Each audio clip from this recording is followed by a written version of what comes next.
Asporça hatunumun canına kastetti ya. Şeytanla oyun kursa bile karşısına çıkacağım. Orhan tuzağını başına yıkacak Asporça. Göreceğiz. Abi yine söyle. Bundan böyle Osmanoğullarıyla cenkteyiz. Osmanlı'nın sillesi o meydanı size dar eyleyecektir. Seni içine soktum böyle baba. Sen bu cendereden nasıl kurtulacaksın ona kafa yor. Daha geçen gün ettiklerin, bir de bugün olanlar. Ne oldu sana? Bir melek dokundu sanki hayatıma. Destur Yiğit Bey. Ablam nerede? Bilmem. Belki de ölmüştür.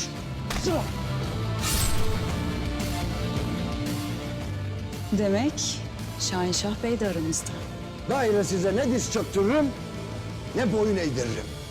Kalleşlik edenin başı da dizi de pusatıma helaldir.